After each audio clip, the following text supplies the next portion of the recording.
আসসালামু আলাইকুম। জনপদের খবরে সবাইকে আমন্ত্রণ জানাচ্ছি। আমি সোহেল ফাইসাল।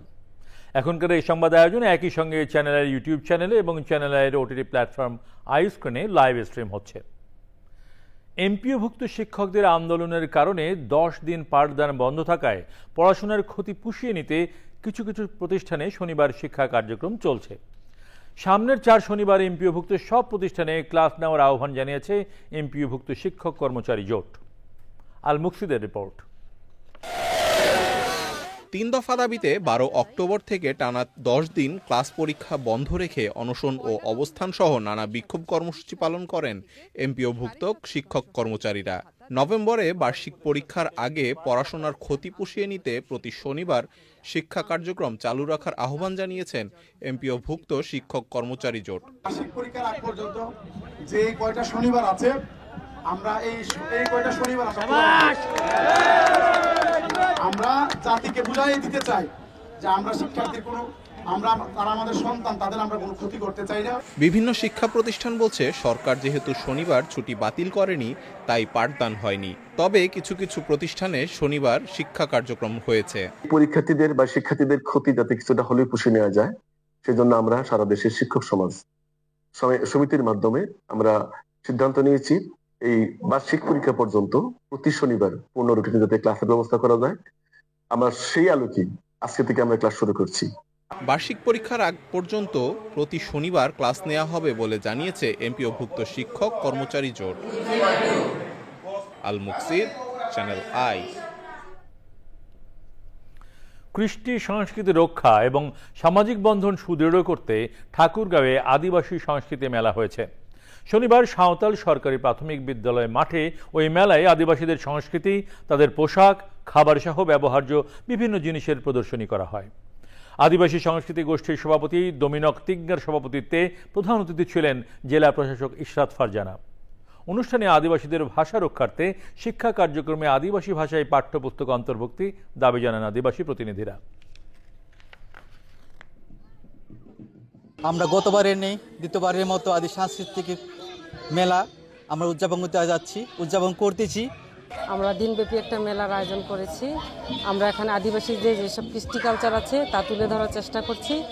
আমরা আমাদের আদিবাসী ভাষায় কথা বলি ঠিকই, কিন্তু আমাদের আদিবাসী ভাষায় লিখিত কোনো বর্ণ বা বই নেই।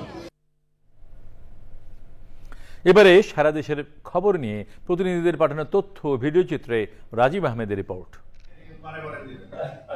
চুয়াডাঙ্গায় গ্রাম আদালত কার্যক্রমে সচেতনতা বৃদ্ধিতে অংশীজন সমন্বয় সভা অনুষ্ঠিত হয়েছে। প্রধান অতিথি ছিলেন জেলা প্রশাসক মোহাম্মদ জহিরুল ইসলাম। গাজীপুরে বিএনপির 31 দফা দাবি বাস্তবায়নে মতবিনিময় সভা হয়েছে। জয়দেবপুর শহীদ স্মৃতি স্কুল মাঠে সভায় প্রধান অতিথি ছিলেন গাজীপুর মহানগর বিএনপির সাবেক যুগ্ম আহ্বায়ক হান্নান মিয়া হান্নু।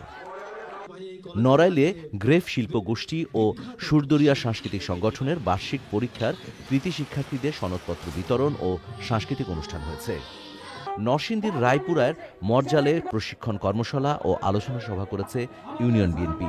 প্রধান অতিথি ছিলেন বিএনপির কেন্দ্রীয় কমিটির বিজ্ঞান ও প্রযুক্তি বিষয়ক সহ সম্পাদক ইঞ্জিনিয়ার আশরাফ উদ্দিন বকুল।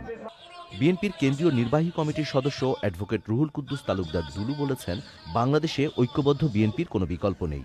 শুক্রবার নাটোর সদর উপজেলায় এক মতবিনিময় সভায় প্রধান অতিথির বক্তৃতায় তিনি কথা বলেন। গাজীপুরের বাসন থানাধীন টেকনগো, তেলিপাড়া ও টিএনটি এলাকায় বিএনপির রাষ্ট্রীয় অবকাঠামো মেরামতের 31 দফা লিফলেট বিতরণ করেছে গাজীপুর মহানগর স্বেচ্ছাসেবক দল।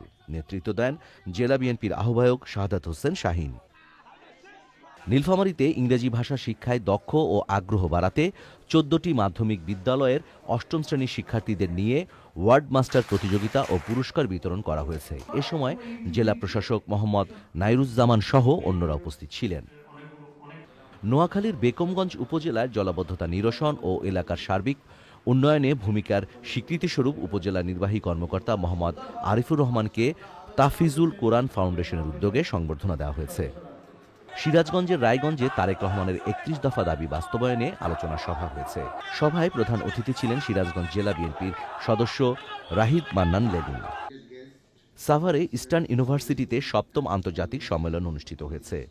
স্টার্ন ইউনিভার্সিটি, আইওইউ এবং দ্য গাম্বির যৌথ উদ্যোগে আয়োজিত অনুষ্ঠানে প্রধান অতিথি ছিলেন BSc chairman professor doctor Mezba Uddin Ahmed. বিভিন্ন প্রতিযোগীদের মাঝে পুরস্কার বিতরণ শেষে জমকালো কনসার্ট আয়োজনের মাধ্যমে চাঁদপুরে শেষ হয়েছে ১৬ দিনের মেড ইন চাঁদপুর সাংস্কৃতিক অনুষ্ঠান। শুক্রবার সন্ধ্যায় জেলা শিল্পকলা একাডেমিতে অনুষ্ঠিত হয় উৎসবের সমাপনী অনুষ্ঠান। Rajib Ahmed, channel I. বিএনপির ভারপ্রাপ্ত চেয়ারম্যান তারেক রহমান ঘোষিত রাষ্ট্রকাঠামো মেরামতের রূপরেখার ৩১ দফা বাস্তবায়নের লক্ষ্যে লিফলেট বিতরণ ও গণসংযোগ করেছেন জেলা বিএনপির যুগ্ম আহ্বায়ক মোহাম্মদ শেখ সাদি। শুক্রবার তিনি খোকসা উপজেলার বিভিন্ন স্থানে লিফলেট বিতরণ ও গণসংযোগ করেন। এ সময় সংক্ষিপ্ত পথসভায় সাধারণ জনগণকে বিএনপির সঙ্গে থেকে ধানের শীষে ভোট দেওয়ার আহ্বান জানান।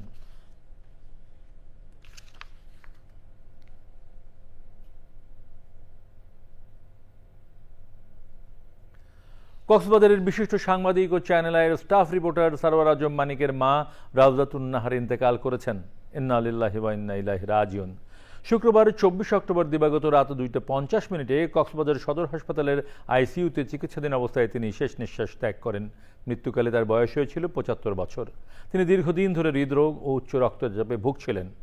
গত ১.৫ মাসে ২বার স্ট্রোক করার পর সর্বশেষ শারীরিক অবস্থার অবনতি হলে তাকে সিসিইউ থেকে আইসিইউতে স্থানান্তর করা হয়।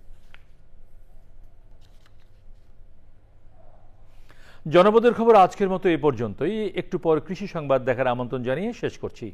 ধন্যবাদ সবাইকে।